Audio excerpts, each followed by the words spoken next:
2024년 10월 31일 목요일 에바닥교회 오늘은 여는 말씀 함께 나누겠습니다. 사도신경으로 신앙 고백 드리겠습니다. 나는 전능하신 아버지 하나님 천지의 창조주를 믿습니다. 나는 그의 유일하신 아들 우리 주 예수 그리스도를 믿습니다. 그는 성령으로 잉태되어 동정녀 마리아에게서 나시고 본디오 빌라도에게 고난을 받아 십자가에 못 박혀 죽으시고 장사된 지 사흘 만에 죽은 자 가운데서 다시 살아나셨으며 하늘에 오르시어 전능하신 아버지 하나님 우편에 앉아 계시다가 거기로부터 살아있는 자와 죽은 자를 심판하러 오십니다.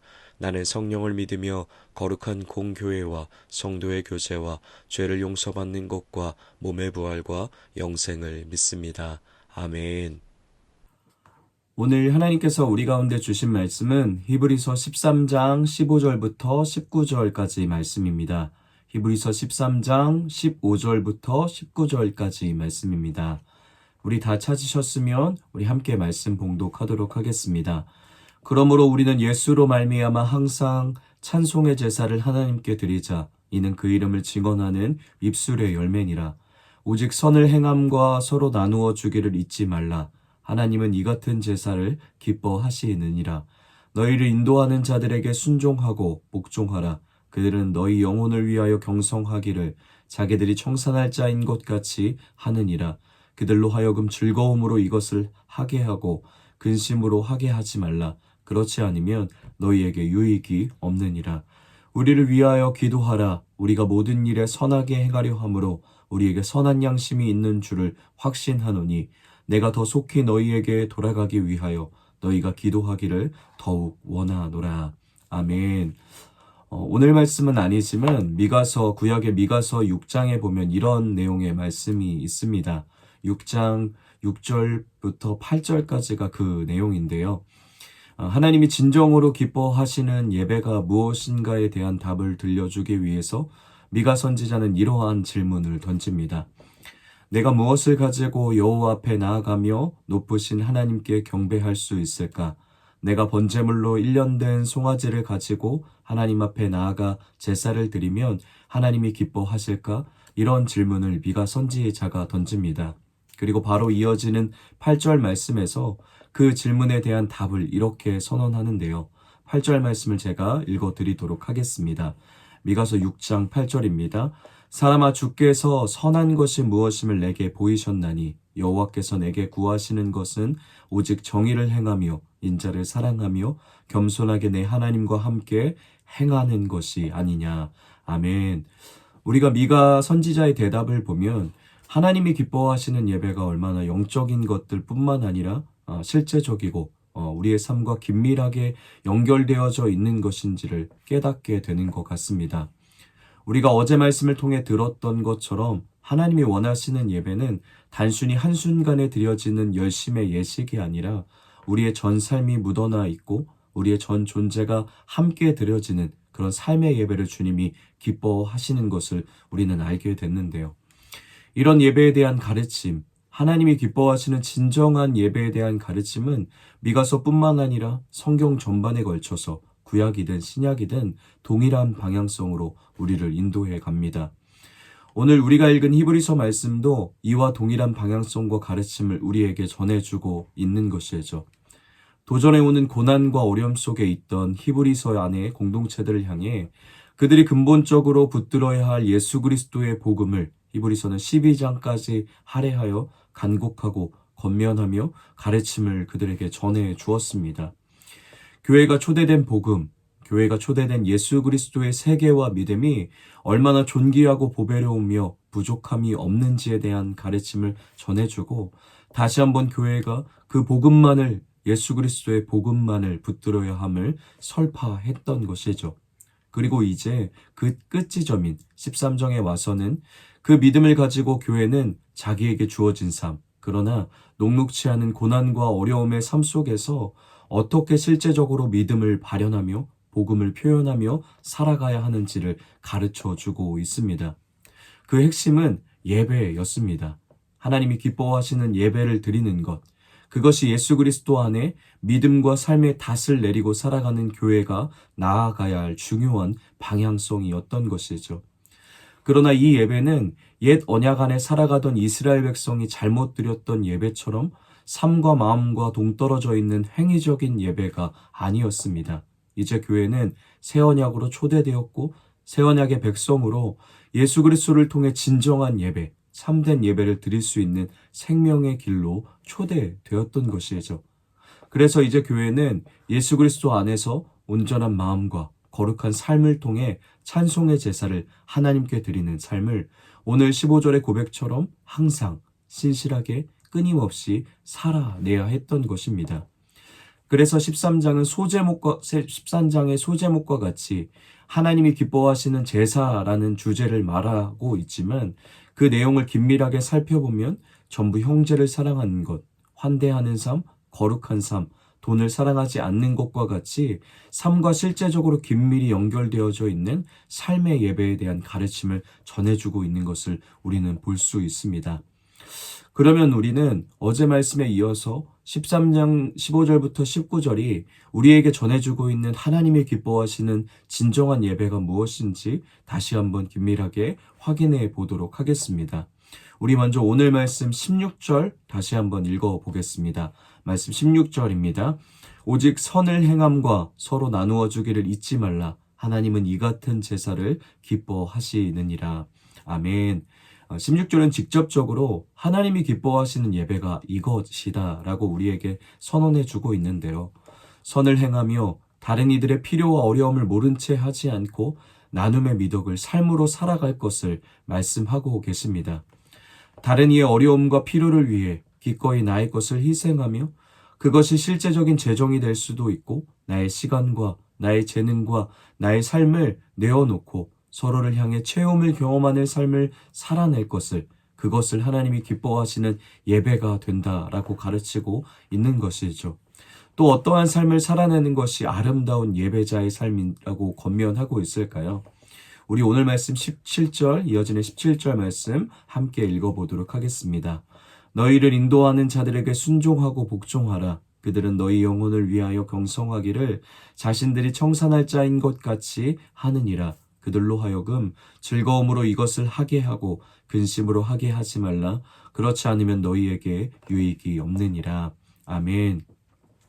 17절은 순종과 순복의 삶을 살아내라고 가르칩니다. 상급자와 윗사람들에게 죽게 하듯 순종하고 순복하는 것도 담겨져 있지만 우리 삶 속에서 갈라디아서에서 말하는 것처럼 서로를 향해 종노릇하고 순복하고 순종하며 살아갈 삶으로 우리를 초대하고 있는 것이죠.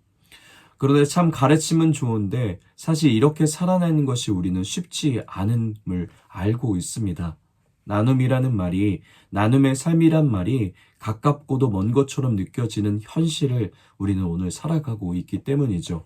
내 삶도 일이 빡빡한데, 내 삶도 일이 결핍과 부족함 투성인데 이런 내가 어떻게 누군가를 향해 희생하고 누군가를 향해 내 삶을 떼어 나눔을 살아낼 수 있을까라는 고민이 먼저 드는 것도 사실입니다.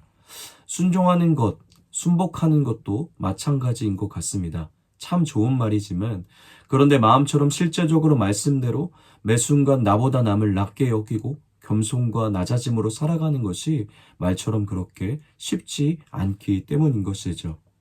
그렇다면 우리가 그렇게 살아낼 수 있는 힘이 어디서부터 나오는 것일까요? 우리가 다른 일을 위해 넉넉하지 않은 가운데서도 나의 유익보다 형제의 행복을 소망하며 개인의 안정보다 공동체의 평안과 자라남을 위해 나를 기꺼이 내어놓을 수 있는 힘이 어디서부터 나오는 것일까요? 내가 높아지고 내가 인정받기를 원하는 마음이 지배하고 그런 힘의 논리로 돌아가는 세상 속에서 서로에게 순종하고 순복하며 낮아지고 사랑으로 종노릇하며 살아갈 수 있는 실제적인 힘, 이것이 어디로부터 가능하냐는 말입니다.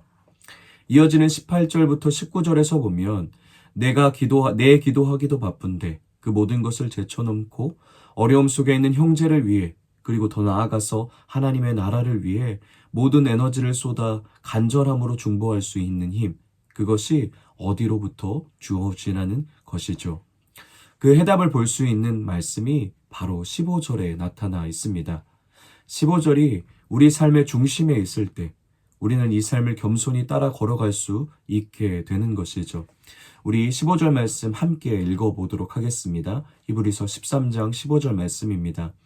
그러므로 우리는 예수로 말미암아 항상 찬송의 제사를 하나님께 드리자.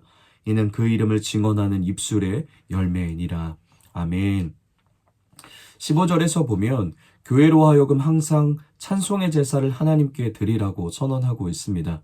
조금 더 깊숙한 의도를 담아 풀어 말하자면 예수 그리스도로 말미암아 우리의 죄를 위한 속죄 제사는 완전히 끝이 났다.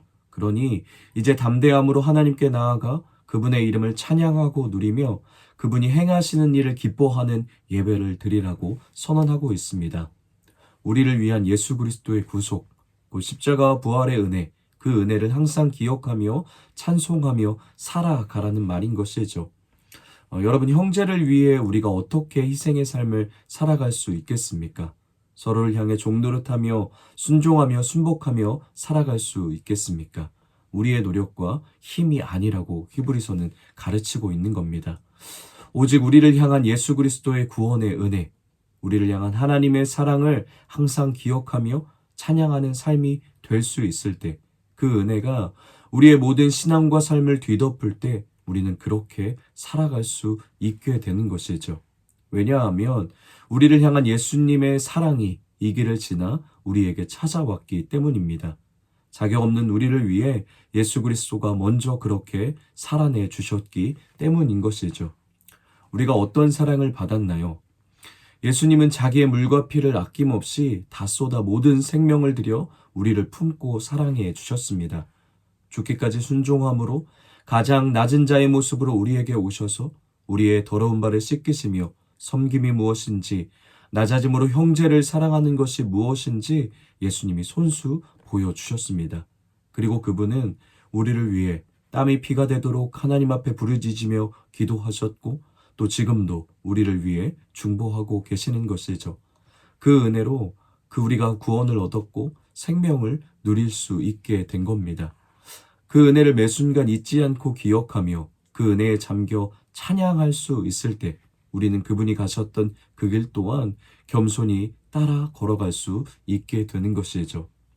주일에 우리가 함께 들었던 말씀처럼 우리를 끝까지 참아주신 예수님의 사랑, 나를 포기치 않으시고 끝까지 품어내시는 하나님을 기억할 때, 나를 참으신 이를 생각할 때 우리는 그분의 길도 함께 따라 걸어갈 수 있는 것이죠. 오늘 하루 우리가 하나님이 기뻐하시는 찬송의 제사를 삶으로 주님께 드리는 하루가 되길 소망합니다. 그러나 우리가 잊지 말아야 할 대전제가 있습니다. 바로 15절에 예수로 말미암아 라는 문장입니다. 도덕적이고 바른 삶을 살아내는 것, 행위와 실천이 뒷받침되는 신앙 중요합니다. 그러나 더욱 우리의 모든 신앙과 삶의 중심, 우리의 모든 행위와 실천의 원천은 예수로 말미암아 라는 대전제 안에서 뿜어져 나와야 하고 발현되어져야 하고 살아내야 하는 것입니다. 그래야 그것이 진정한 생명의 열매가 되어 삶을 살아내는 나 자신도, 그리고 그 삶이 통로가 되어 나눔과 체험을 경험하는 내 옆에 있는 형제도, 우리 모두가 그리스도의 풍성함을 함께 경험하며 자라나게 되는 길이 될 것이기 때문이죠. 그의 은혜 안에, 그의 사랑 안에, 우리를 구원하신 그분의 십자가와 부활 안에 거하는 오늘 우리가 되길 원합니다. 그리고 그 은혜 안에서 예수로 말미암아 잘 안 되지만, 또 실패하고 실수할 수 있지만 한 걸음 한 걸음 우리에게 찾아오셨던 그분의 발자국을 따라 걸으며 그분의 삶이 우리의 삶이 되기를 소망합니다. 기억하십시오. 오늘도 어제나 오늘이나 영원토록 동일하신 하나님의 사랑이 우리를 인도하고 보호하고 계십니다. 그러니 그 안에서 우리에게 맡겨진 삶의 예배를, 그리고 맡겨진 오늘 하루를 멈추지 말고 동일한 열심으로 믿음 안에 살아내는 저와 여러분이 되길 소망합니다. 오늘도 예수님을 따라가며 예수로 말미암아 살아가는 삶의 복됨을 한 차원 더 깊숙하게 경험하는 우리 모든 에바다 공동체 될 수 있기를 다시 한번 예수님의 이름으로 축복합니다. 우리 말씀을 기억하며 이렇게 함께 기도하겠습니다. 예수님의 구원의 은혜를 항상 기억하는 삶이 되게 하소서. 예수로 말미암아 삶으로 사랑을 살아내는 삶의 예배자가 되게 하소서. 이렇게 말씀을 기억하며 우리 함께 같이 기도하도록 하겠습니다.